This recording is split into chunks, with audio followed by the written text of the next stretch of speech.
for your attendance. This is an event that is co-sponsored by three different groups.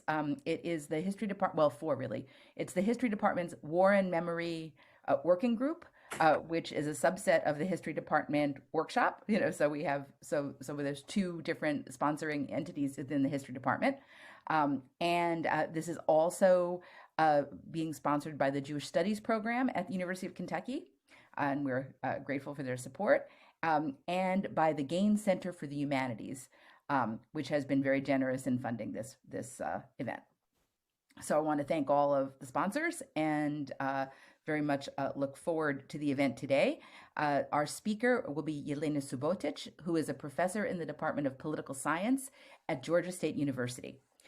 She received her PhD from the University of Wisconsin-Madison, and she writes about international relations theory, memory politics, human rights, transitional justice, international ethics, state identity, and the politics of the Western Balkans. She's here to talk to us about her second book, which is called Yellow Star, Red Star, Holocaust Remembrance After Communism.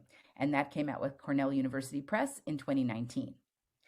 We are fortunate today to have two discussants who will start off the discussion for us with some observations and questions. The first is Sheila Jelena, who is a professor of modern Hebrew literature in the Modern and Classical Languages Department here at UK. And she is the author of Salvage Poetics, Post-Holocaust American Jewish Folk Ethnographies, and she's currently working on a book on women's Holocaust testimonies. Our second discussant is Akiko Takanaka, who is the convener of the War and Memory Working Group in the department and the author of Yasukuni Shrine, History, Memory, and Japan's Unending Post-War. She's currently continued to work on issues of trauma in post-war Japan. So with that, I'd like to go ahead and welcome Professor Subotic and open the floor to her, and she's going to share her screen. Thank you very much, and thank you very much for the invitation. Of course, we would have all preferred to be in person, but hopefully we'll repeat something quite soon, and hopefully we're seeing the end of all this. I'm going to share my screen because I have a lot of images that I want to show as I go over.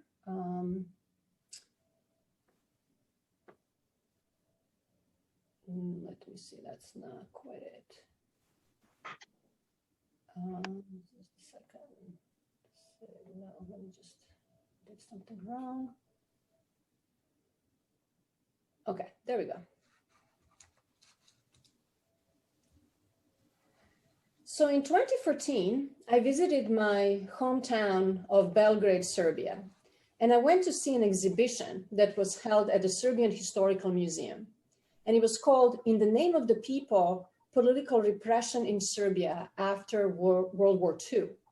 And the exhibition promised to display new historical documents and evidence of various crimes, such as assassinations, kidnappings, detentions in camps, of the Yugoslav communist regime after 1945.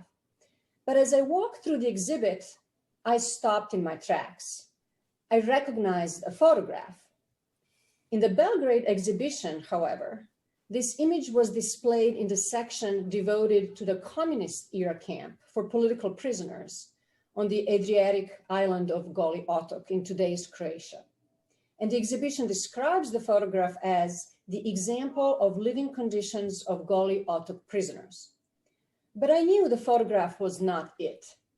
In front of me was a well-known photograph of prisoners from the Nazi Buchenwald concentration camp, including Elie Wiesel. The photograph was taken at Buchenwald Liberation in April 1945. It is one of the most well-known photographs of the Holocaust. So I went home, I called a couple of historian friends who assured me that the complaints had already been lodged with the museum and that a display was about to be corrected. Sometime thereafter, in response to an outcry from Holocaust historians, a small note was taped underneath the display caption that read, quote, "A photograph of prisoner boxed beds in Dachau camp." Now, that nobody bothered to check that a photograph was in fact from Buchenwald and not from Dachau is symptomatic of the broad irrelevance with which the Holocaust is met in Serbia. But what I took from this exhibition was not only the indifference and carelessness when dealing with the Holocaust, but more fundamentally, the attempt to equate communism and fascism, and in doing so, appropriate Holocaust remembrance and imagery to delegitimize communism. But this is hardly an indigenous Serbian invention. In Hungary, here's the House of Terror, which goes out of its way to bring home the message that fascism and communism were flip sides of the same coin. There are multiple visual representations of black totalitarianism and red totalitarianism, of the black arrow cross and the red star, of the fascist uniform and the communist uniform. In addition to equating fascism and communism and doing so with blunt force, many of these museums and memorials have also begun depicting their entire nation states as victims of foreign regimes, thus completely ignoring both the actual lived experience of various victims of these regimes, but also, and more importantly for my purposes here, completely erasing any discussion of local complicity for any historical crimes, be they crimes of the Holocaust or crimes of the Gulag. For example, this House of Terror museum in Budapest narrates the story of Hungary's 20th century experience as a nation victim of the foreign communist regime. In this museum's exposition, the fascist era begins with the German occupation in 1944, and not in 1940 when Hungary joined the Axis alliance. This shift, therefore, completely removes the history of the Holocaust in Hungary before 1944, the period that left 60,000 Hungarian Jews killed as early as 1942, the extermination carried out not by Germans, but by Hungarian forces under the rule of Regent Miklos Horthy. Similarly, the memorial to the victims of the German occupation, erected in 2014 in Budapest, memorializes Hungary, the country, as the main victim of the German occupation, by a not very subtle depiction of Germany's imperial ego crushing of Hungary, which is symbolized by Archangel Gabriel. But note the deep domestic contestation this memorial has produced. At the bottom of the picture, you can see handwritten notes and pictures left by Holocaust survivors or their family members that want to tell the story of 430,000 Jews who were deported from Hungary, mostly to Auschwitz, the quickest rate of deportation in the history of the Holocaust, taking less than 2 months, and done with the active participation of Hungarian civil servants. And then in Vilnius, Lithuania, the top tourist destination is the Museum of Victims of Genocide. But in a country that was ground zero for the Holocaust, where 95% of pre-war Jewish population was exterminated, the highest number of any occupied country anywhere in Europe, this is not the museum to those victims of that genocide. It is a museum to the victims of the Soviet occupation that in Lithuania is considered the real genocide. And yet, this remembrance of the 20th century is not exactly Holocaust denial. Viktor Orban even declared 2014 a year of Holocaust commemoration. However problematic, it does not prominently feature voices that deny the Holocaust as a historical fact, nor challenge its most established realities. It is also not quite the same as trivialization. While the emphasis always is on the larger ethnic groups, the Poles, the Hungarians, the Lithuanians suffering, it is relatively rare to hear outright belittling of Jewish victimization. A more nuanced way of understanding this type of Holocaust remembrance, as I suggest in the book, is as memory appropriation, where the memory of the Holocaust is used to memorialize a different kind of suffering, such as suffering under communism or suffering from ethnic violence perpetrated by other groups. It is Holocaust remembrance turned inward and away from the actual victims of the Holocaust or the Holocaust itself into what Polish historian Ewa Plonowska-Zjarek calls the narcissistic identification with Jewish suffering. But why does all this matter? After all, Holocaust revisionism is not new and is not particularly surprising, and has certainly led to much revisionism also in the West. And here is what I respond. My principal argument is that post-communist states today are dealing with conflicting sources of insecurity. They are anxious to be perceived as fully European by core Western European states, a status that remains fleeting. Being fully European, however, means sharing in the cosmopolitan European narratives of the 20th century, perhaps the strongest being the narrative of the Holocaust. But this was not always the case. What we today refer to as the Holocaust did not exist as a concept or as a marker in global collective memory prior to the early 1960s. Holocaust memory has developed over time and has gone through various phases in various countries and over various periods.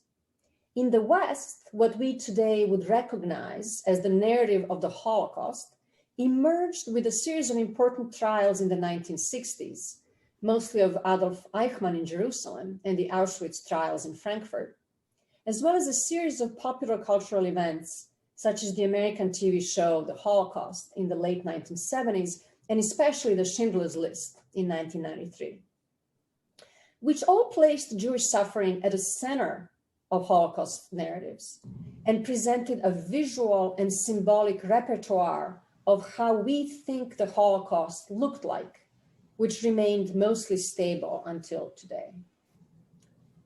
But the Soviet-dominated East placed events of World War II within a larger narrative of communist revolutionary triumph and anti-fascist heroism. Communist memory was hegemonic memory, not open to alternative or particular claims on suffering, such as the suffering of the Jews. In communist Eastern Europe, Holocaust remembrance was exclusively produced through the framework of anti-fascism, because this link established the communist regime with its new post-war identity and provided it with ongoing political legitimacy. So the two ways of remembering, East and West, therefore diverged almost immediately after the war and developed in quite different directions throughout the post-war period.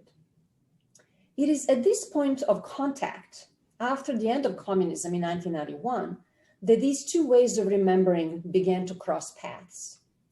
Almost immediately, the European narrative of the Holocaust created stress and resentment in post-communist states, which have been asked to accept and contribute to this primarily Western European account as members or candidate states of the European Union and NATO. The problem is that the cosmopolitan Holocaust memory as developed in the West did not narratively fit with a very different set of Holocaust memories in post-communist Europe.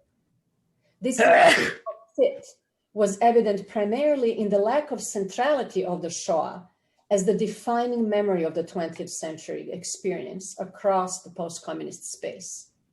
As Tony Judd put it, the really uncomfortable truth about World War II was that what happened to the Jews between 1939 and 1945 was not nearly as important to most of the protagonists as later sensibilities might wish.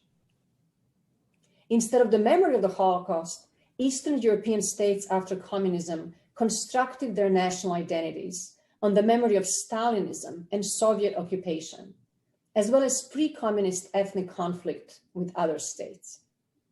The European centrality of the Holocaust then replaced the centrality of communist and ethnic victimization as the dominant organizing narrative of post-communist states, and was therefore threatening and destabilizing to these state identities.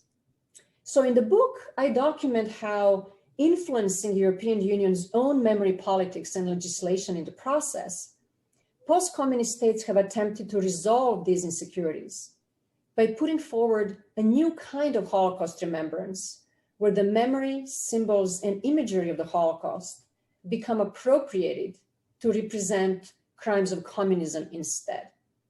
The criminal past is not fully denied, but the responsibility for it is misdirected. And this accomplishes two things.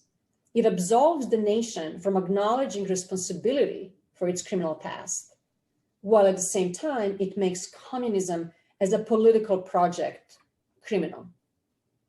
But I want to make two additional important points. The centrality of the Holocaust as a foundational European narrative is also soundly rejected across post-communist Europe because of its perceived elevation of Jewish victimhood above victimhood of other regional majority ethnic groups, a move that is increasingly openly resented. In the absence of almost any Jews across vast swaths of the East, post-communist national identities were built first on a rejection of the communist pan-national identity, where the organizing narrative is loyalty to the socialist and not the ethnic subject, and instead on ethnic majoritarian and therefore very homogeneous basis that leaves almost no room for incorporation of minority narratives. Holocaust remembrance therefore challenges the security of a nation's identity because it problematizes the very biography on which this identity was constructed. Further, the European Holocaust memory's focus on Jewish suffering is also rejected in much of post-communist Europe because it brings about discussion about extensive and deep local complicity in the Holocaust and material and political benefits of the complete Jewish absence across Eastern Europe. Jewish businesses, homes, and property have over decades of looting followed by communist seizures slowly morphed into the general economy with difficult and sporadic attempts at restitution. The fact that post-World War II Jewish communities in these countries are negligible in numbers and have limited political clout is not incidental to this narrative. Once multicultural societies with large Jewish minorities are now mostly ethnically homogeneous. This very fact of post-war ethnic homogeneity is a problem anthropologist Michael Herzfeld called cultural intimacy, an issue of domestic identity building, the thing that builds the nation together, but simultaneously an issue of international embarrassment and sometimes even shame. This is why much of Eastern Europe is a purposeful site of non-memory, a site of dismembered multi-ethnicity, a landscape of erasure. So next, I want to demonstrate that a way out of this condition of ontological insecurity, which is insecurity about our own identity, for post-communist states, was to connect the undesirable remembrance of the Holocaust with the desirable remembrance of communism and its crimes. The consequence of this move was a new inverted memory of the Holocaust, where the crimes of fascism came to be represented as crimes of communism. Now, post-communist European states first encountered the European push for a unified cosmopolitan memory of the Holocaust as they tried to join various European organizations after 1991, foremost in their applications for EU membership, but also membership in other European institutions, such as, for example, the Council of Europe. A major European institutional push was the Stockholm Forum on the Holocaust in January 2000, convened by Sweden to define a common framework for European Holocaust remembrance, research, and education. The forum established the International Task Force on Holocaust Education, Remembrance, and Research, since renamed International Holocaust Remembrance Alliance, which remains the most explicit international organization that constructs, institutionalizes, and diffuses transnational Holocaust memory in Europe.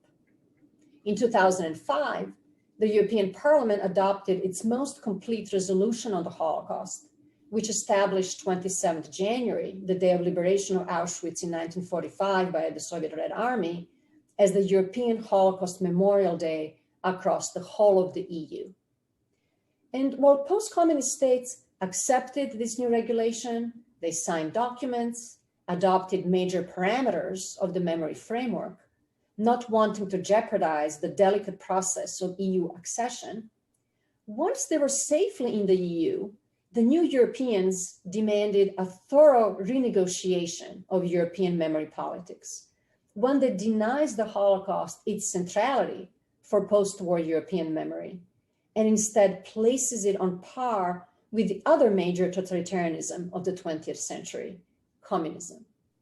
Significantly, East European states forged alliances with the Western European right, most directly the European People's Party in the European Parliament, in pushing for EU resolutions and proclamations that would decentralize the Holocaust from pan-European memory and add crimes of Stalinism as its equal. This push to commemorate side by side the two 20th century totalitarianisms culminated in two European Union documents. The 2008 Declaration on the Proclamation of 23rd of August as the European Day of Remembrance for Victims of Stalinism and Nazism, and the Resolution on European Conscience and Totalitarianism, which built on the Prague Declaration of the same name that was passed in 2008. So this Prague Declaration is perhaps the most explicit document that lays out the ideological framework post-communist European states have used regarding the place of the Holocaust and communist memory. And while the declaration's first article states that, quote, both the Nazi and the communist totalitarian regimes should each be judged by their own terrible merits, end quote, the declaration then goes on to make this claim, quote, exterminating and deporting whole nations and groups of population were indivisible parts of the ideologies they avail themselves with, end quote, which explicitly equates the specifically genocidal aspect of Nazism, extermination of whole nations, and attributed it to communism. The rhetorical move of referring to communist crimes instead of Stalinist crimes is critical here because it implies that terror was communism's central organizing feature, which then makes it easily narratively equated with fascism. Indeed, this equation of the two regimes as being structurally the same even led one European member of parliament to declare, quote, I ask the European Parliament to stand in solidarity with the victims of fascist communism, end quote. And please also note that the official banner of the Prague Declaration movement wants to prohibit the hammer and the sickle, not the swastika. I now want to further illustrate these arguments with some examples of contemporary Holocaust remembrance practices in Croatia, the newest EU member, and point to specific ways in which state power was used to discipline and organize political memory. Croatia's memory of the Holocaust is a source of severe state anxiety. Croatia's relationship with the Holocaust is deep, broad, and incredibly contentious. During World War II, Croatia declared an independent state, a Nazi puppet statelet governed by the homegrown fascist movement, the Ustasha.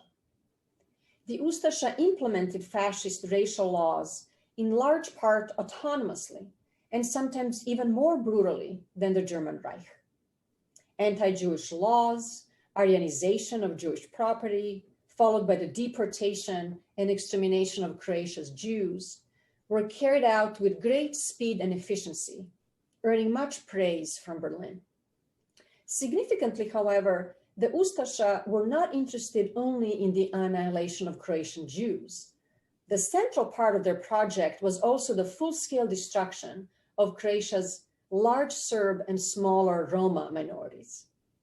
Across a vast network of Croatian concentration and extermination camps, the largest of which was Jasenovac, which I'll talk about in a minute, as well as through summary executions across the country and deportations to other Nazi camps, some 32,000 or 80% of Croatian Jews, some 300,000 or 17% of Croatian Serbs, and almost all Croatian Roma, some 25,000, were killed between 1941 and 1945. This unusable past presented a serious problem for the new Croatia, which emerged an independent state out of the rubble of the former Yugoslavia in 1991. In constructing its post-Yugoslav identity, the new Croatia needed to sidestep the communist past as a legitimate period of the country's history, and instead institute a clear historical connection with a pre-communist state as an inspirational model for contemporary manifestation of ethnic statehood, thus stabilizing Croatia's state identity through time. The problem, however, was that the only modern independent Croatia the new state could go back to and root its new statehood in was the World War II fascist Croatian state and all the memory baggage it brought with it.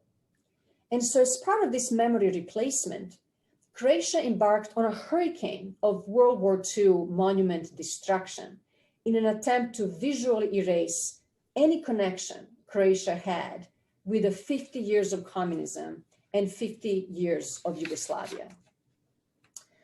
Almost all communist-era monuments to World War II, including the few monuments that mention specifically Jewish victims, were fully removed or partially destroyed, vandalized, or desecrated.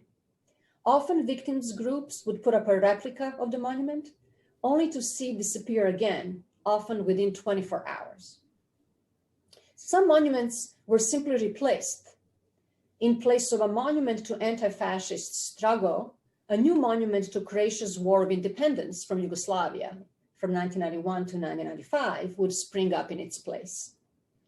Out of 6,000 monuments memorializing World War II in Croatia, almost 3,000 monuments, including more than 700 monuments of exquisite artistic or cultural value, were blown up with explosives, destroyed fully or in part in the post-independence decade between 1991 and 2000. Not only was no one prosecuted for destruction of cultural property, but in many locations, it was the local chapter of the Croatian ruling political party, the Croatian Democratic Union, that organized the removal of the monuments. From the narrative perspective of the new Croatian state, the monuments to World War II had to be destroyed because they represented a symbol of a different future, a vision of an international and domestic order Croatia no longer wanted and found threatening to its new national identity. And while the public memory of the Holocaust and genocide committed in the independent state of Croatia was completely absent from the constitutive identity of the new state, a new public memory emerged that has since overtaken all other remembrance of World War II and began to be referred to as the Croatian Holocaust.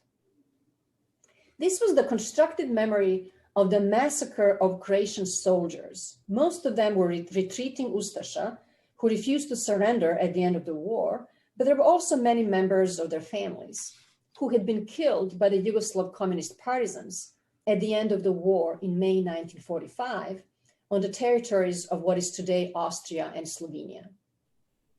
The events of May 1945, which are called Bleiburg in Croatia because the commemorations occur annually at Bleiburg, Austria, even though the actual killing took place in different locations.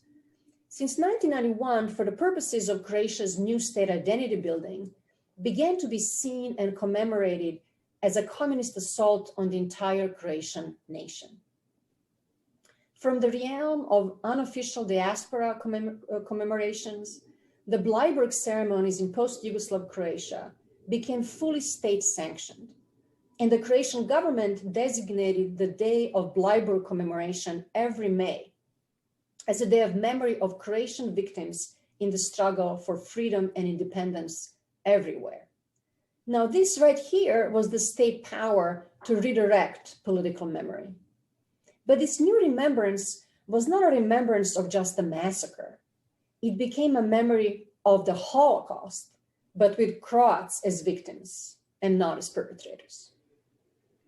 An early explicit use of the term the Holocaust for Bleiburg occurred at the 50th anniversary of the events in 1995, when the Speaker of the Croatian Parliament addressed the Assembly and called Bleiburg the Holocaust of Croatian martyrs. The appropriation of the Holocaust for Bleiburg specifically, and then for the larger Croatian historical suffering, has since become ubiquitous. The claim that Bleiburg was the Holocaust of Croatian Catholics has fully entered the Croatian public narrative and goes mostly unchallenged in the public sphere. The commemorations at Bleiburg, however, did not occur in an international vacuum. In fact, much of Croatia's contemporary memorialization follows the narrative framework offered in the 2008 EU Prague Declaration that I already talked about. The declaration's statement on two totalitarianisms is referred to whenever a discussion arises about proper remembrance of Croatia's fascist legacies. At the 2011 Bleiburg commemoration, Andrija Hebrang, then member of the Croatian parliament, said, quote, "Bleiburg is the biggest symbol of Croatian suffering that equates fascism and communism. Communism becomes worse than fascism. It becomes the world's biggest evil because it turns into the system of killing everyone who thought differently," end quote. It is also not incidental that commemorations at Bleiburg have since become full-fledged neo-Nazi and neo-fascist gatherings, where old black uniforms and black flags of the World War II fascist Croatian militia are proudly displayed. To increasing discomfort of Austria, on which territory this event takes place and which have its own unusable relationship with the Holocaust. But it is Jasenovac, the central location of the Holocaust in Croatia, the site where 85,000 Serbs, Jews, and Roma were killed in unspeakably gruesome ways, that continues to be the most significant and contested site of Holocaust remembrance in Croatia. Excuse me.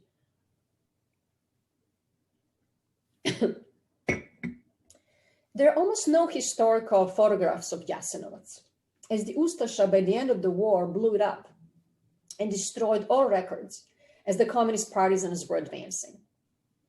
This photograph of a Jewish man forced to remove his ring right before being shot is a rare surviving photograph. Today, there are also no physical remains of the camp. Instead, there is this towering and beautiful flower memorial built in the 1960s during communist Yugoslavia. However, a new narrative has emerged in the past few years that claims that the story of Jasenovac was overblown and that its high death toll was fabricated by Yugoslav communists and later Serbian nationalist propaganda. This narrative has then further morphed into the claim that Jasenovac was in fact not a fascist camp at all, but it was run by communists as a place of mass execution of Croatian patriots after the end of World War II. This narrative is promoted by established as well as revisionist historians, including a brand new research institute, which purpose is to determine the truth about this communist camp. A high-profile recent revisionist push was the film Jasenovac, The Truth, which received the official award by the city of Zagreb, the capital of Croatia. The film purports to show evidence that Jasenovac was in fact run by communists. The evidence for these claims is almost comical in its amateurish forgery. There are fake newspaper headlines, images of bodies turning up on the banks of the river, which is located upstream from the camp, photographs of apparently happy and content Serbian Jewish inmates, as if to show that nothing bad happened there during the war, which turned out to be photographs of a football team from 1978, and so on and so on. But no matter, this revisionism has become so mainstream and state-sponsored that in 2018, then Croatian president called for the creation of an international commission to determine the truth about the camp between 1941 and 45, but also after, she said, indicating that the narrative that Jasenovac was a communist camp after the war was now accepted at the top seat of power.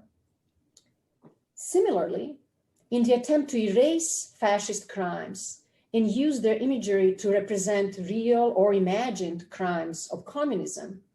At the site of the Stara Gradiška camp, which was part of the Jasenovac complex of camps, the Croatian government mounted a memorial plaque in 2011, memorializing political prisoners, victims of the communist regime, who perished in the Stara Gradiška prison on the occasion of August 23rd, Day of Commemoration of Victims of Totalitarian and Authoritarian Regimes. And note the direct use of the EU resolution establishing August 23rd as a day of commemoration of victims of two totalitarianisms. The use of the word prison and not camp is important because it directs remembrance to the pre-war and post-war period when the site was used as a regular criminal prison, and not to World War II era Ustasha death camp, where more than 12,000 Serbs, Jews, Roma, and other enemies of the independent state of Croatia, including a very high number of women and children, were killed. Out of 3 memorial plaques placed at the site of Stara Gradiška, not a single one indicates that it was the major concentration camp during World War II, where I should add, in full disclosure, my father was interned as a child. 200 meters away, however, there is an old monument to victims of fascism between 1941 and 45 that has since crumbled and is in ruins, nobody bothering to repair it. All of this revisionism has happened not in spite, but as a result of EU's own practices of remembrance, especially its reductionist interpretation of the 20th century as an era of two totalitarianisms equal in their criminal nature. EU's youngest member, Croatia, was nothing but a quick study. So why the Holocaust? Why now? And I want to conclude with this. The memory of the Holocaust has been debated and revisited and debated again. And so why does all this still matter? My principal point that I want to leave you with is that while the historical and moral importance of Holocaust remembrance should be self-evident, Holocaust remembrance is also important for global politics. As my research documents, the move toward Holocaust appropriation across post-communist Europe indicates that there is a lot going on under the European Union cloak. As the alarming turns to illiberalism in Poland and Hungary and elsewhere show, joining the EU was not the end of history its architects imagined. And in fact, EU accession has allowed these states to embark on radical projects of historical inversion, such as this cartoon that was published a few years ago in a right-wing Polish magazine that shows Nazis and Jews collaborating to kill the Poles in what they call the Polish Holocaust. This historical inversion, which obviously does tremendous violence to the historical record of World War II for very contemporary political purposes. So the question that motivated my research is simply, how did we get here? What explains the need of so many post-communist East European states to revisit the Holocaust now, 75 years later, and control the way in which the Holocaust is remembered, understood, and interpreted? The argument I made today is that these developments could best be understood as actions of profoundly ontologically insecure states.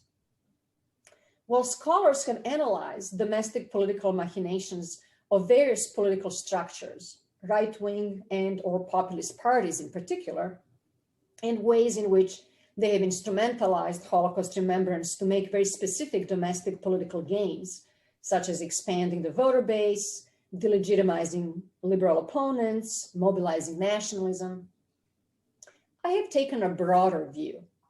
I explored how states use their power, especially their mnemonic power, power over political memory, when their sense of self, their identity, was threatened by external political narratives that undermined the very basis of that identity. And as I have briefly shown, as they pursued their post-communist new European identities, these states encountered a solidified and codified political memory of the Holocaust, memory which did not fit with their own understanding of World War II. The desire to become European, to finally rejoin the West, then produced a particular type of Holocaust remembrance, which nominally followed the Western canon. Memorial days were instituted, museums were opened, memorials were built, textbooks were adapted, but in doing so, used the existing narrative and visual imagery of the Holocaust to fight the real mnemonic battle of delegitimizing and criminalizing communism. I hope to demonstrate ways in which post-communist states constructed a narrative about the past that bolsters their identity and self-esteem in the present. Practices of Holocaust remembrance I described are important for contemporary politics because they indicate that the basis of nation building after communism was ethnic and exclusionary.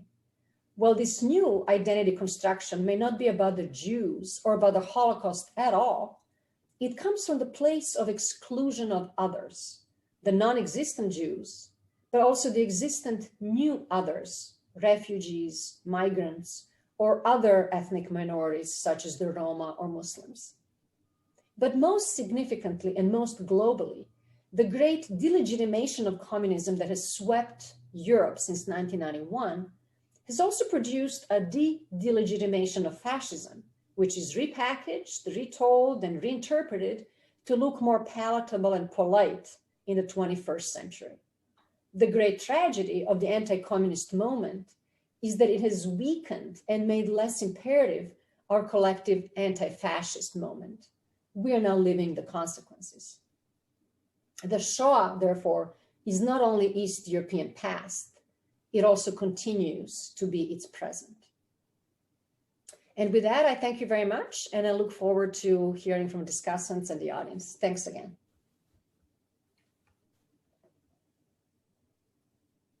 Thank you so much for that incredibly stimulating and fascinating talk. I really appreciate it. I guess Akiko and Sheila, did you? I don't know if we agreed who was going to go first. Do we have a thought on that?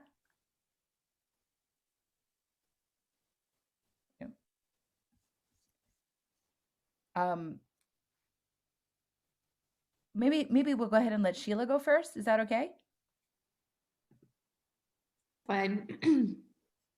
First of all, I want to thank you so much for your book and for your very, very interesting talk.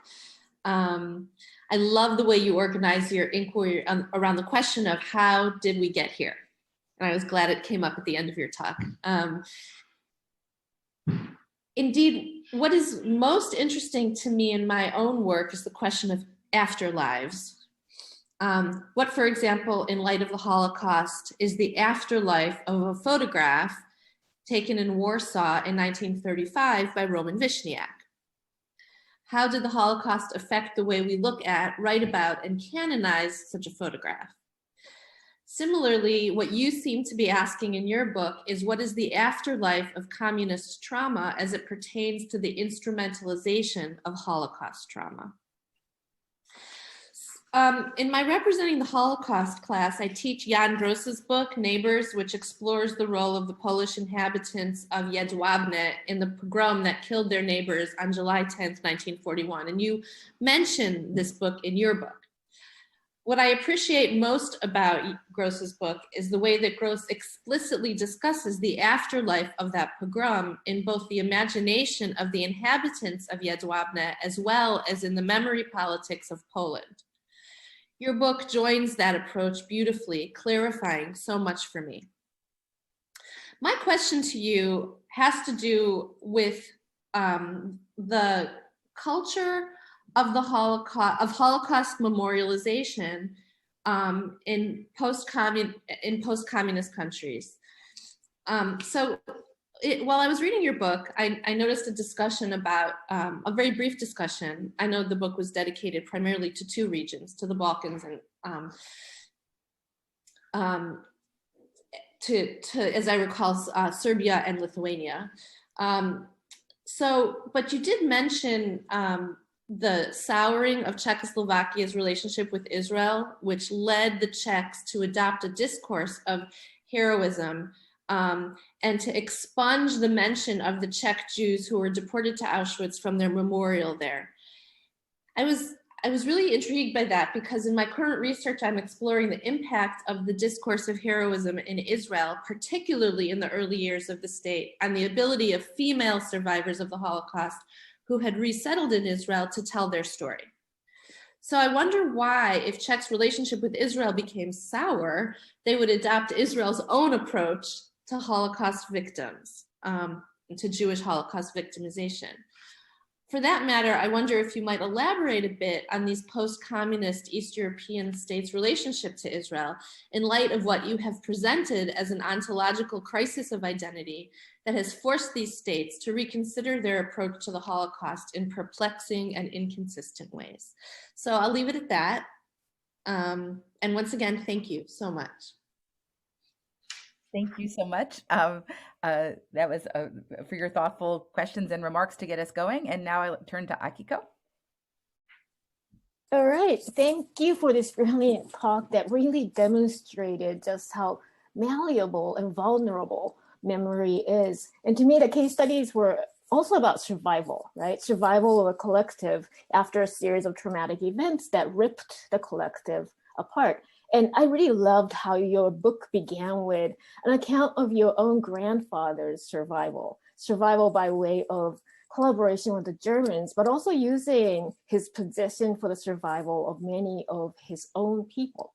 And so there's a beautiful parallel between your grandfather's story and the three countries, right? Serbia, Croatia, and Lithuania that you discuss in your book.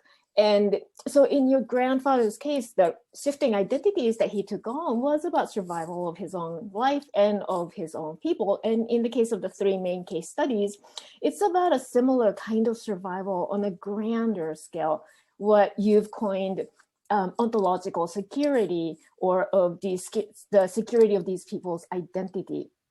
And this in contrast to what you call material physical security. And I want to go back to that pairing at the very end of my brief comment. But right, just as an individual would erase or hide some aspects of his life for survival, so would a collective for survival. And the processes through which this ontological security is created in the three case studies is fascinating, especially in the way that memories needed to be inverted, diverged, and conflated in order to create a secure identity. What then becomes of the ghosts of what used to be? Is this ontological security, which is a deliberately crafted sense of security, really secure? Will it remain stable? Will the ghosts continue to haunt? The discussion of ontological security in Eastern Europe made me think about, the area that I work on, right? Memory wars in East Asia, especially after the World War II, and especially about the East Asian memories of Japan's atrocities. And so, for example, in China, memories of the Nanjing massacre in 1937, during which Japanese troops raped, looted, and killed hundreds of thousands of mostly civilians in and around Nanjing, were suppressed for a long time after the takeover of the People's Republic of China in 1949, because for that new regime, there was a need to downplay the wartime role of their predecessor, the Kuomintang. But once PRC was firmly established, the massacre could become a convenient tool to unify the nation and give it a new kind of a collective identity. And it's now China's national unifying event. The comfort women issue in South Korea plays a similar role in unifying the nation as well, at the expense of many other histories. These case studies too can be productively analyzed, I think, using the concept of ontological security. And you conclude your book with a great sense of optimism by calling for a, quote, true memory solidarity where groups feel invested in and empathetic for histories that include all their fellow citizens, majorities and minorities alike. And when I first read your book a year ago, I was like, yes, that's the way to go. but I'm losing that sense of optimism right now as I see what can happen when the sense of ontological security is indeed in crisis. And I'm talking about right here, right? So for example, that 1619 versus 1776 argument that recently took place here, right? Or the insurrection on January 6th that followed. And it seems to me that 1619 versus 1776 demonstrated a crisis of ontological security in the United States, which led to a crisis in what you call the material physical security, right, of peoples and institutions in the form of that insurrection. And the insurrection too, I think, was led by those who felt that their own sense of ontological security, not the national level ontological security, but of a particular subset of people, that was fueled by white supremacy, of course, but that kind of ontological security they felt was in danger. So does that mean that our material physical security is dependent on our ontological security? Most likely so. And we did witness the unfolding of what can happen when our sense of ontological security was in danger. And I don't really have a question here, but I just want to conclude by saying that I hope that future historians of the United States will be learning from your book as they write about the insurrection and other incidents that have happened recently. So thank you. Thanks. Thank you so much, Akiko. So what I'd like to do is allow Jelena to maybe respond to both Sheila and Akiko, and then after that, we'll open the floor for questions in general. Great, that's wonderful, and thank you so much for this, the comments and the engagement with the book. So a few things. So to the question of relationship with Israel, that's extremely interesting, and I didn't explore that, centrally in the book, so I can only have some preliminary thoughts on this. I'm actually writing a different paper right now that's contemporary about transnational anti-Semitism, and here I'm exploring what we're seeing now, which is kind of a different type of anti-Semitism as it relates to Israel, not the kind of typical anti-Israeli sentiments that you were used to from a lot of anti-Semites, but a lot of these contemporary political populist movements, especially those in Eastern Europe, but also in France, in the West, are pro-Israel and are friends with the Israeli government and are being welcomed by the Israeli government. And so they are using Israel to shield themselves from their continuing anti-Semitism about their own diaspora Jewish communities. And so the role of Israel and how it plays in the anti-Semitic mind is something that I'm looking at right now. And it's disturbing in many different ways.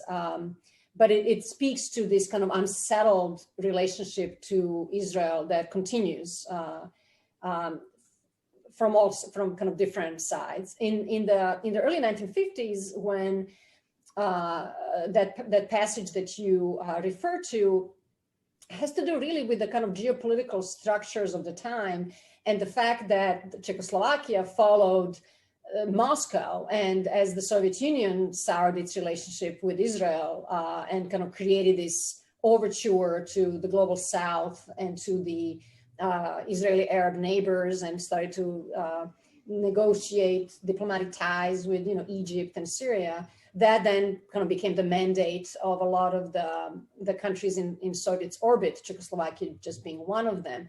And it is striking, as you note, that they adopted this idea of heroism. I'm not sure that they really were aware that was also an Israeli narrative about Holocaust survivors at the same time, that they are somehow they should not be as valued, or they didn't fight. They were not Zionists. They didn't have the Zionist spirit to fight. They were weak. They were pathetic.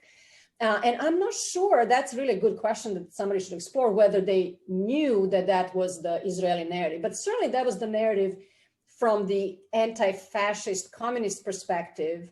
And that's why these Auschwitz victims were removed from the exhibit, because they don't show heroism. I have a quote in the book on this from East Germany, where they're discussing East German Communist Party already in 1945, just a few months after the end of the war. They're discussing how to commemorate the war and how to build monuments and what to do with German concentration camps on their territory. And they have a very specific statement that yes, civilians suffered, yes, Jews suffered, but they did not fight. They were not soldiers. So they don't get to be memorialized as our heroes because they just died. They didn't do anything. They just died. And that's not something that we should celebrate. And so this, and I talk a little bit about that in the book, and in another piece. I have another article that came out a couple of years ago before the book, or maybe around the same time, just about the national exhibitions at the Auschwitz Memorial Museum and what national narratives they portray. And there I talk more about this idea that this representation of heroism was really a representation of the state itself. It was, you know, they were using these victims to tell the story about themselves and represent themselves in the international system. And so that's why it was very important for these countries to show that they, as countries, were heroic. And that provided a sense of local legitimacy to the otherwise illegitimate governments. But I really like the relationship with Israel that is very complex, also from the side of Israel, not just from the side of these other countries. And so Akiko, I mean, I'm stunned that you found any optimism in my book or anything I have ever written or said in my entire life. I think when I talked about memory solidarity, and this is really, I'm borrowing from Michael Rothberg, this is not my own original idea. This is something that Rothberg talked about in terms of how to reconfigure memory. It's not that I was optimistic that this will happen. It's more that this is kind of what I want. And this is what I think we cannot move. We cannot move without. And I think that's, you know, as you rightly compare it to the 1619 project, this is exactly the idea that, you know, the kind of white majority cannot have solidarity with the memory of descendants of slaves because it's not their memory. So why do they have to deal with that? And I think that's the rejection. And so the concept of memory solidarity is to have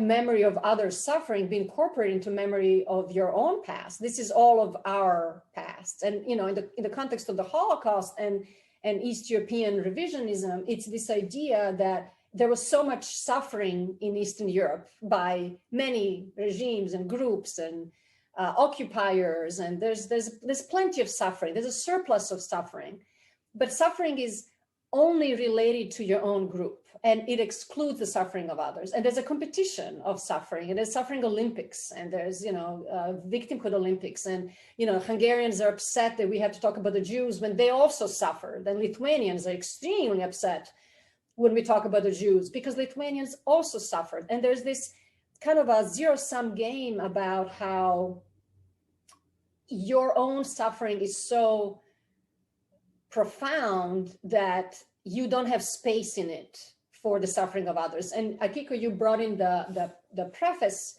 of my book where I talk about the story of my grandfather, and that's really kind of what I wanted to zero in, even at the micro level of a family. My family has, you know, a lot of suffering to go around, and I mentioned that my father was in a Ustasha concentration camp, so his suffering and the suffering of his family, as was told to me, was Serbian suffering by Croats. And so the narrative that led him to, that portrayed the history of the 20th century of our family was Serbian suffering. And then my mother's side suffering was from communists. And so there was so much suffering that they didn't really have space to talk about suffering of all the others. And I felt that very acutely growing up, that I kind of wanted to get away from that matrix. And it didn't seem enough for me as somebody who's trying to understand the 20th century. So I think that would be the concept of memory solidarity, that I can go beyond what happened to me and and work through what happened to you and make that part of my own history. And I'll just say one last thing and then we'll open to questions.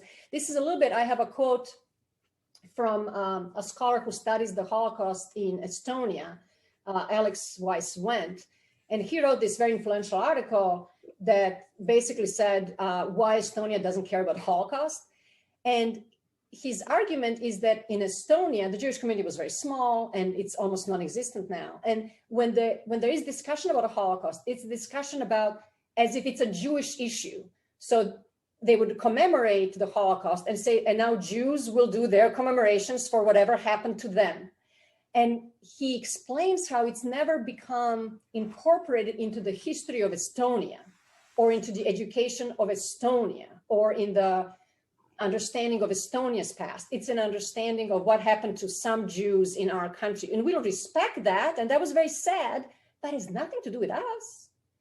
And so that is Rothberg's, and then I kind of stole this from him and pushed it a little bit forward, the idea that no, it is our history too. And this happened to our fellow citizens. So it happened to us. It's a history of us. It's not just the history of one group. And it's not just in their responsibility to deal with it. All right, I'll shut up. Thank you. No, thank you very much. Those are great remarks, and I really appreciate what you're trying to do here, and I agree with you completely. So the first up question is from Jeremy Popkin. Thank you, and thank you very much for this very thought-provoking talk. I'm going to ask a question that grows out of some research I was starting to do when the pandemic interrupted everything, and that was one on historical memory in Berlin. And my question is where Germany might fit in this discussion. I'm looking at my copy of Susan Neiman's book, Learning from the Germans, which gives a very optimistic presentation of the way Germany has dealt with its historical memory. And Germany, of course, is the central actor in the story of the Holocaust, but also a country, a part of which has this post-communist a set of issues to deal with. So I'm curious how the German memory debates might fit or contrast with the ones you're looking at in Eastern Europe. Do you want me to answer each in turn or go? I think we probably can do them each in turn. Okay. And then if there's still a lot of people with their hands up around 3:20, then we'll group them at that point. Okay, great. Yeah, thank you for that question. I mean, clearly Germany is a critical player here. I'm somewhat on the outskirts of the topic only because I didn't study Germany as much. So my knowledge and expertise is in Eastern Europe, but Germany is a critical actor here. So I have things to say. I think the issue with Germany is we are kind of grading Germany on a curve, if you will, because everybody else has been so horrible that it's a clear A.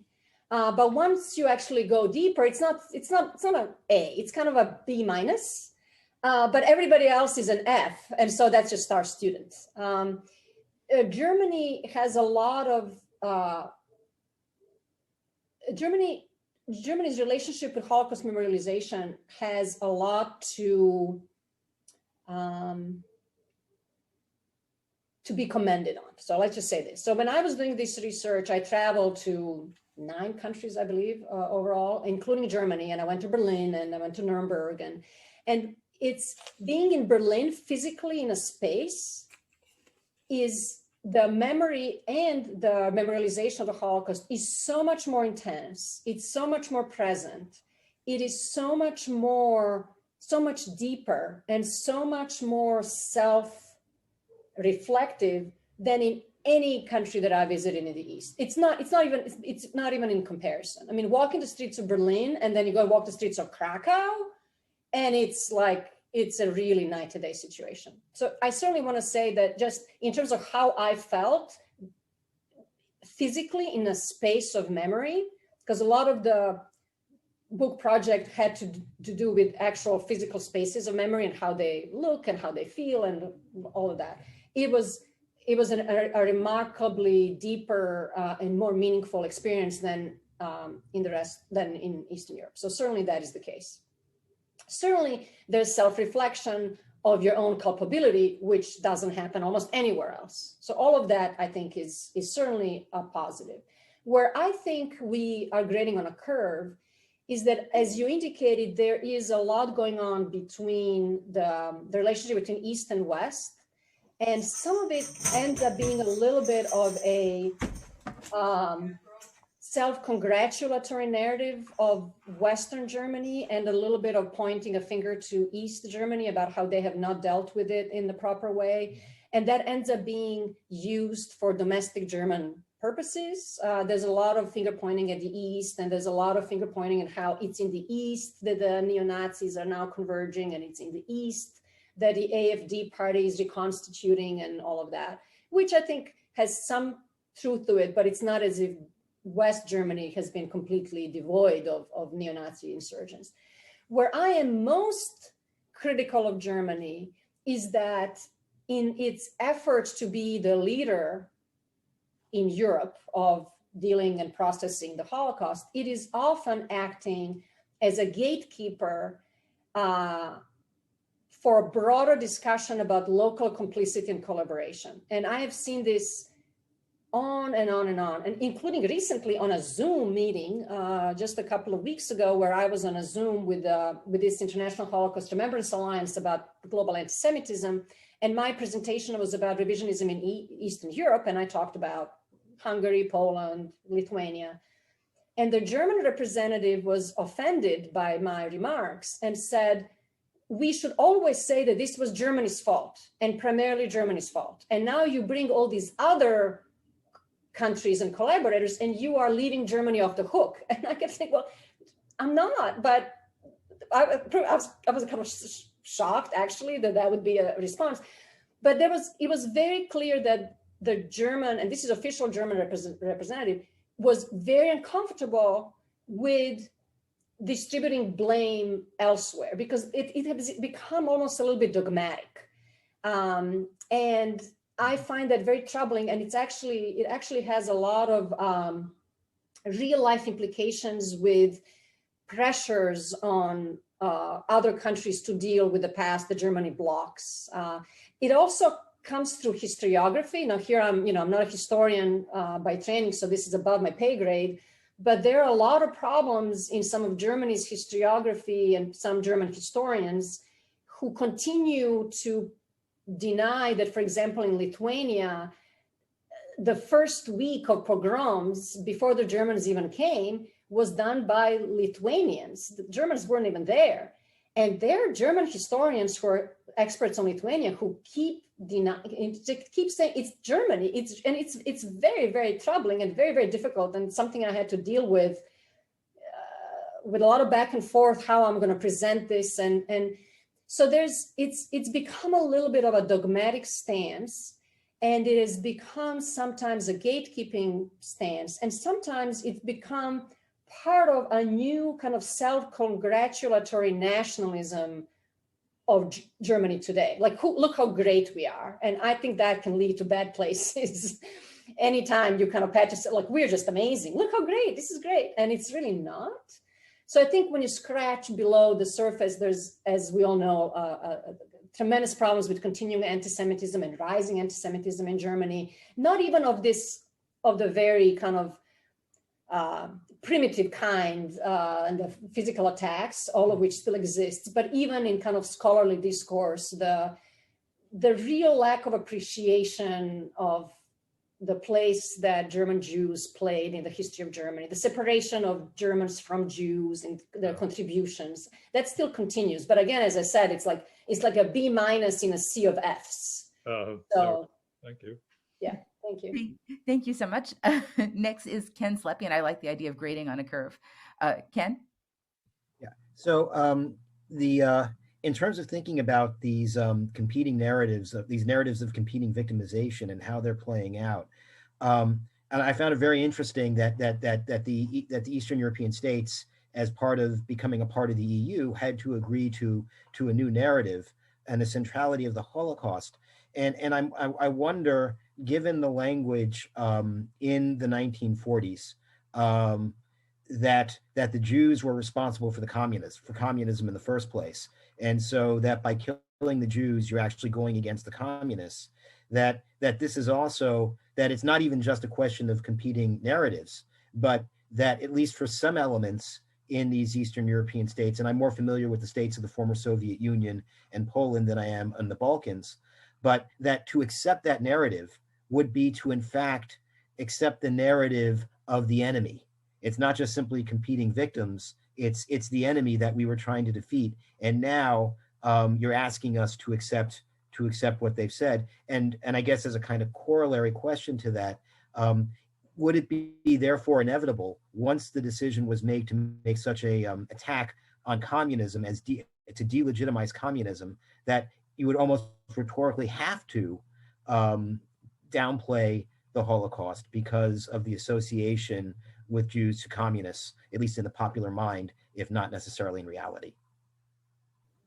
100%. I absolutely agree, and I talk about that a lot. I mean, the myth of Žydų komuna is alive and well in Eastern Europe. I mean, I can't tell you how many times I heard in 2019, those people were killed, but they were not killed as Jews, they were killed as communists. I mean, this narrative seeps through not just the popular, the people on the street, but also to the level of Ministry of Education and Foreign Affairs in Poland.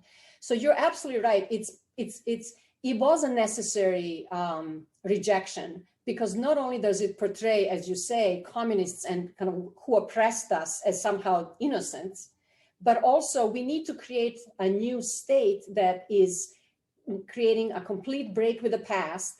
The greatest suffering we have endured was suffering under communism. So in order to create this new narrative of a new country, we need to delegitimize communism. Communism in our minds has been equated with the Jews. Now you're telling us the Jews were innocent. This doesn't fit. This is not something we want. It's absolutely, it's so prevalent, but it goes to, I mean, this happens to this morning, there was an article in the, I think Jewish Telegraphic Agency reported that one of the members of parliament in the Lithuanians, Sejm, or however it's called, the parliament, on Holocaust Remembrance Day, said that Jews and communists were just as responsible for the Holocaust as Lithuanians. I mean, this is like 2 days ago.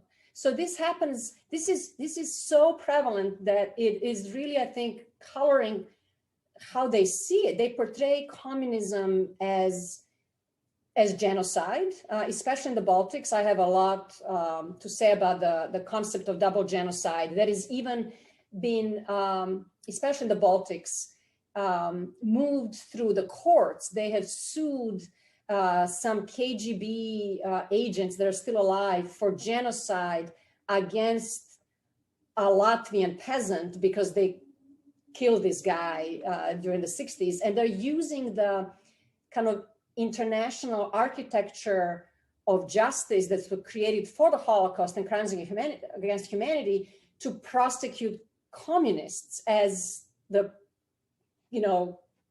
those who committed genocide. It's a very warped, it's kind of hard to even explain, but it is very, it's a continuation of the Žydų komuna narrative. I gave this talk before the book came out in the final stages in Oslo at a research institute, and there was a member in the audience from the Polish embassy.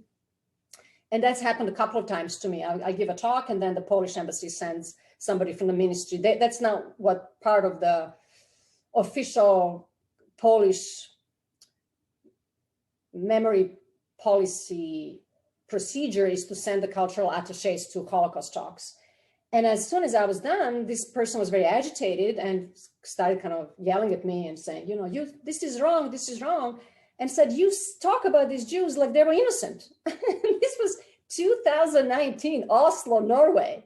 And I said, go on. And it was so awkward. My poor host didn't know what to deal with him. And he just went on this tirade using names of high communist leaders and high leaders of the Polish government who had Jewish sounding last names to educate me about how the communist era in Poland was the era run by these Jews. And it just went on and on until somebody had to cut him off. I mean, this person represents Poland in Norway. I mean, so this is not just some, person on the street. So it's a really profoundly, it's very difficult to eradicate how communism is perceived and how it's equated with the Jews to this day. Yes. Thank you so much. Next we have Ryan Vogt. Thank you so much. I teach Russian, East European history and history of the Holocaust here at UK. And so I found it really interesting. And I've worked on comparative genocides too. And some of your questions are my questions as well. So I've really found it interesting. And one thing that I've been trying out in classes, this is not my research, but this is in teaching, that students have gotten a lot of mileage with, I want to see what you thought, is that you brought in nationalism, and I think we need to go back to what you were saying about that, because, and you talked about precarious national identities, right? How there's the construction of the modern East European identity, you need a usable past, right? You can't have a tainted past. And if you're labeled as perpetrator nation, you're now a tainted nation. And then, but if you can be labeled a victim nation, then it's like you deserve a spot, right? Because you don't want to be victimized again. So people have to give you that space to define yourself once you've been granted the victim status. But the perpetrator status is something everyone wants to run from, because then you should be silenced, right? You don't deserve the space of the EU and the civilized, whatever world that you're going for. So I think victimhood is seductive. If you can get the victim card and play it, then you have something. The perpetrator taint, on the other hand, is something you run from at all costs, right? And so I was wondering if, and I haven't been able to do this myself, but if you have looked into the fields of psychology in terms of how victimhood works, victimization and victimhood works in psychology, the psychology of being a perpetrator works, and if that kind of maps onto this quest for a national identity that is somehow innocent as opposed to guilty, as part of this conversation, because I sort of play on these ideas in class, but I can't say I've been able to legitimately back up my claims with, by doing this research. So anyway, I'm curious what you think, because so much of what you're saying seems to have some of that in it. Thanks. Yeah, well, it just so happens I'm writing a paper on this with two other colleagues. I'm writing a paper with my dissertation advisor. For the first time, I said, now, finally, after my book is a success, you want to write with me. I've been waiting for 10 years. 15. So I'm very excited to write. So we're writing an article on victimhood as status in global politics. So that's kind of what you're getting at. And the argument in that paper, that it's still in progress, is really that, just as you said, victimhood is a desirable status that groups want because they also achieve some tangible benefits. So it's not just the status for status sake, but you can then start to ask for things, and you can start to ask for not just respect, but maybe restitution, and maybe constitutional arrangements in your society that's different. Maybe you can, it works for state building and secession and independence claims and sovereignty claims. But what we trace in the paper is how the concept of a victim itself is a relatively new idea in international. Like being a victim was not as cool 100 years ago. In fact, victims were pitiful. Nobody wanted to be a victim. There was not any status to that. Nobody cared about victims. It was just something, like the pitiful people that you're sorry for. And so we trace how historically, and we have a debate between us, like Michael Barnett, my co-author, my former advisor, he thinks this starts with Enlightenment and the idea of kind of individuals. And I think it's a little bit more recent than that, but we'll get at that. But I think the point is, as you say, is that it's a currency over which now there fights. So what interested me in the section of the paper that I'm working on now is what happens when you have competitive victimhood of victims against other victims. And so the case that I'm looking at is the genocide in Bosnia, where it's only that the massacre at Srebrenica is considered genocide by international law, and all these other massacres that have been going on in Bosnia since 1992 are not genocide by international law, but just crimes. And that has created a huge amount of discord within Bosnian societies, because if you are a victim of the Srebrenica genocide, you have access to international aid and you have whole other kinds of international privileges because you're a genocide victim. But if you happen to have been killed, 10 miles down the road in a different massacre 6 months before, you don't get that kind of access. And so there's a lot of competition about, but you're still dead. So why would it matter what an international court decided your particular town went through and not a town 10 miles away? And so we talk a lot about how this creates, the genocide creates not just victims, but it creates an identity of a victim, and then how that identity becomes politicized and for what political purposes. And it leads to extremely uncomfortable places. But you're right. I mean, no country wants to be a perpetrator. I mean, but again, think about that a different way. Like, Trump's whole America First thing, that would have not been a victim narrative. That's a narrative of domination. And so I certainly think that there's comparative research to be done about creating historical narratives that are about victories and about heroism and about dominating, which can get you some status points, maybe in a different way than just claiming that you're a victim. All right. If there are any other questions? Because if not, I have one. I wanted to sort of focus in on we asked about, Jeremy asked about Germany. Now I'm going to ask about going in the other direction and ask about Russia, right? Because it has its own, set of issues. And that's actually what my own work now is on war memory in contemporary Russia. And so this is a very different position. And I'm curious about the fact that Europe chose August 23rd as the sort of official day of commemoration of communist crimes.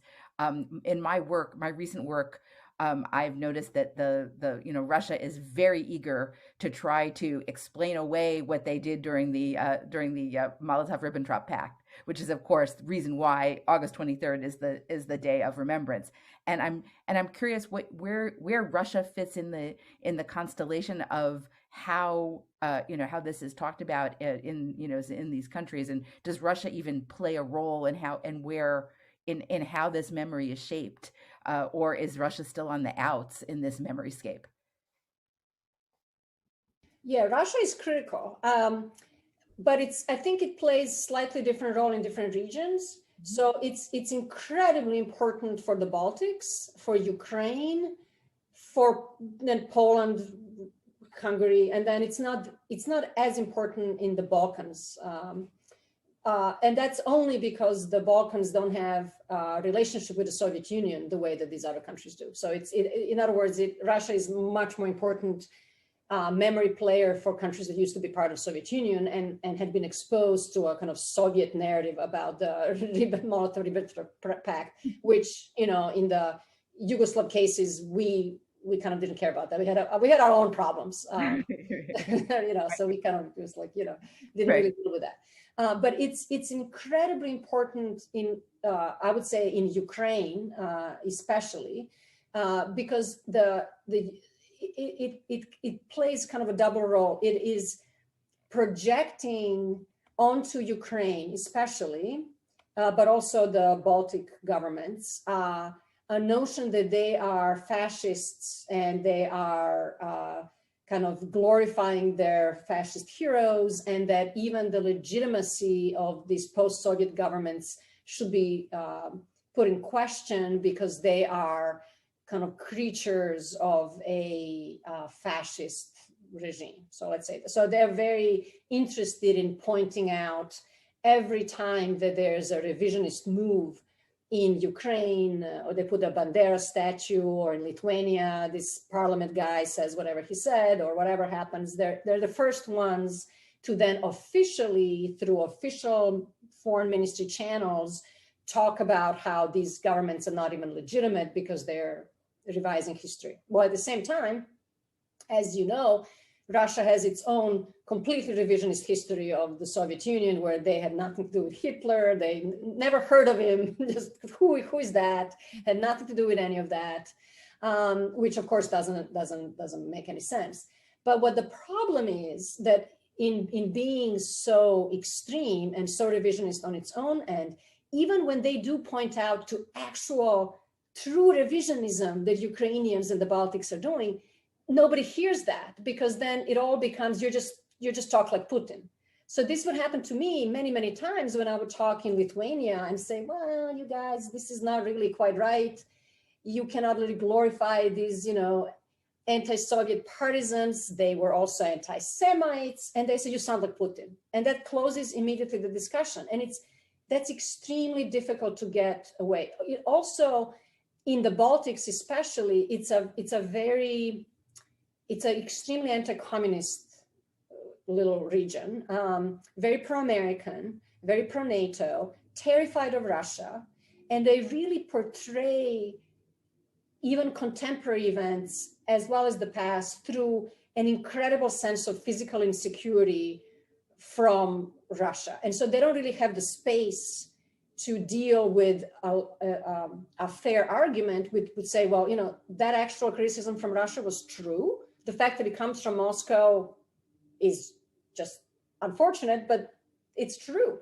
There's no space for that. There's also no space for, a lot of these countries don't really have a left. They're center right or center far right. And they're so committed to participating in this kind of European right-wing politics that is all directed against Russia, that there's no space for historical dialogue. And then from the Russian perspective, they're very happy to play this game, and they're extremely happy to embarrass their neighbors. And as you said, that they're doing that to solidify a continuing Soviet narrative of the Great Patriotic War. I mean, Russian textbooks are no different than they were 40 years. It's all, like we have liberated Treblinka and Sobibor. I mean, there were a couple of films about Sobibor that were made in Russia.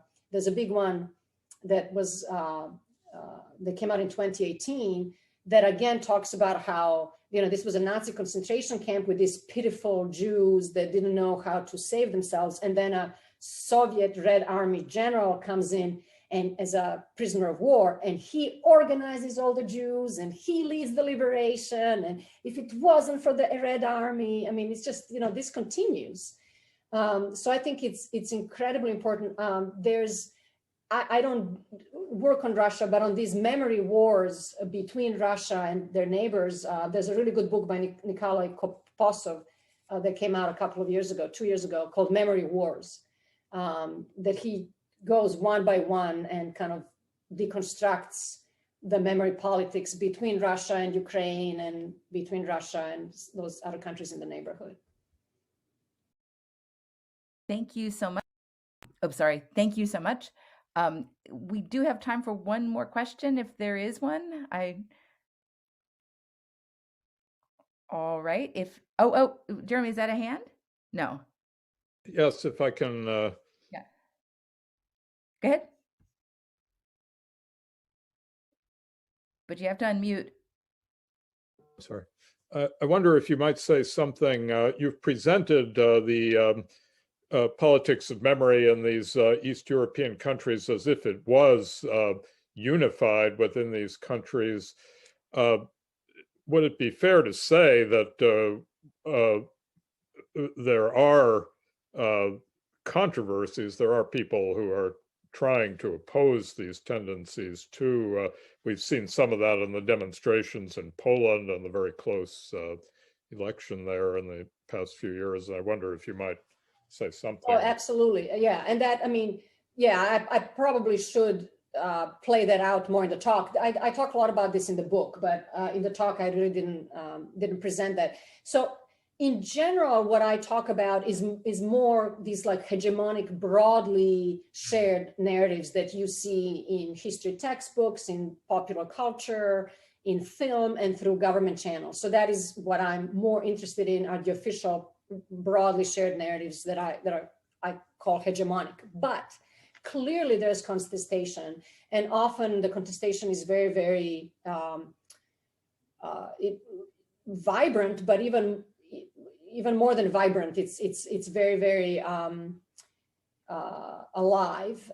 And the contestation comes from different channels in different countries. Some of it comes from local Jewish communities, but that's very, Jewish communities are so small in those countries. I mean, in Serbia and Croatia, they're together maybe 3,000 people. I mean, we're talking about completely missing Jewish communities. But some of the contestation does come from the Jewish communities. They do complain when this revisionism happens and issue statements and all of that. So some of it is that. There is an academic community. There are excellent scholars. Most of my research, I had to rely on local scholarship, without whom I would have not been able to write the book. So really excellent, strong historians in all the countries that I studied, especially, I have to say, in the former Yugoslavia, that of the countries, I'm sure that's very strong in Poland, of course, but in the countries that I studied, I had a lot of really great help and scholarship from Serbian, Croatian, Bosnian scholars of the Holocaust.